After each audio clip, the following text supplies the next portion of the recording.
hearing different ideas and different perspectives and, working with them is how we become closer to the person we want to be.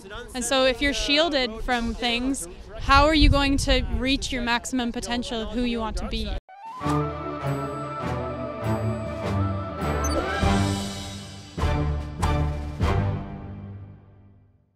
Now tell us, a lot of people, of course, have heard the audio tape that you smartly made.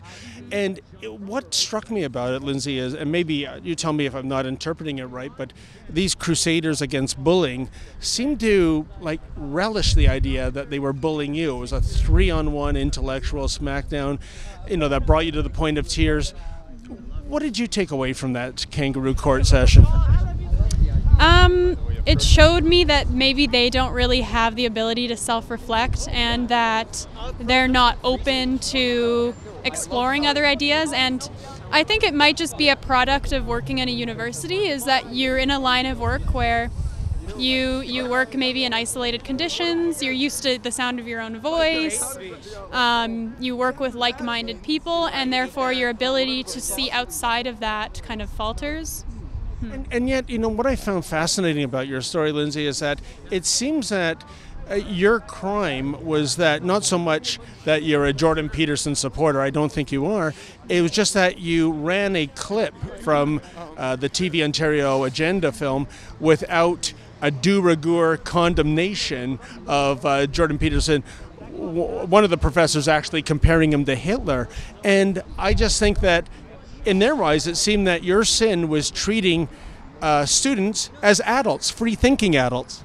Yep. They don't consider it acceptable that some students might find Peterson's ideas appealing. But I think, like I said in my speech, I don't know if you heard it, but hearing different ideas and different perspectives and, working with them is how we become closer to the person we want to be. And so if you're shielded from things, how are you going to reach your maximum potential of who you want to be, Indeed, especially in a university setting, isn't this all about debate, freedom of thought, critical thinking? And yet there seems to be an attitude on so many campuses that if you have a contrary thought to the politically correct ideas of the day, that is therefore hate speech. Yeah. It's just because I showed the clip, they told me I was legitimizing those ideas. But, that's just our fundamental, what I saw in that meeting was just fundamentally a clash of principles.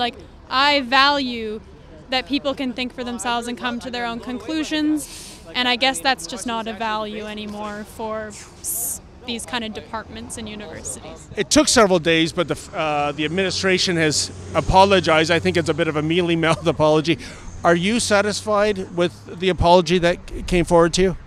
I appreciate their apology, but it was quite lackluster and unfortunately a little bit insincere, and also attempted to distract from the main point, which is also what I said in my speech, is that by focusing on me apparently needing more mentorship and guidance as a TA, well, that's not the problem. The problem is that you're not letting people come to their own conclusions.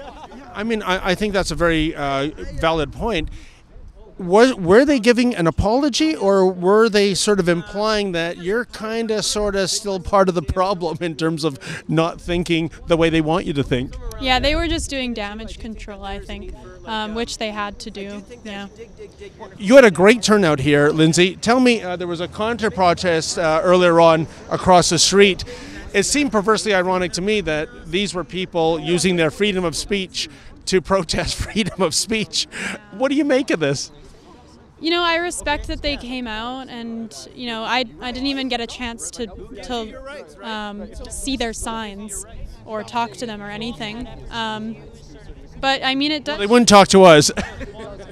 It shows that freedom of speech is everyone's value, whether you want to be associated with it or not. And I know I'm talking to the rebel, but there is connotations of free speech being a right-wing thing, but it's not. It should be everyone's issue, and it's unfortunate that it's not. Yeah. And one last thing, I think one takeaway from this whole sordid incident, Lindsay, is that I personally think if you hadn't had the wherewithal to make an audio recording of this story would go nowhere. It would be a classic he said, she said, oh no, she misinterpreted things. So maybe going forward, anyone else on campus being led into one of these star chambers, maybe have a video and or audio recording device with you. Yep, that would be my pragmatic advice, unfortunately, that it has to come to that point. But I'm glad that my audio was released. I was skeptical to release it at first because it is a risk, but people were outraged, and some people emailed me and said it even made them cry and tear up. And so it really hit home for a lot of people. And moving forward, what's your future here at Wilfrid Laurier University?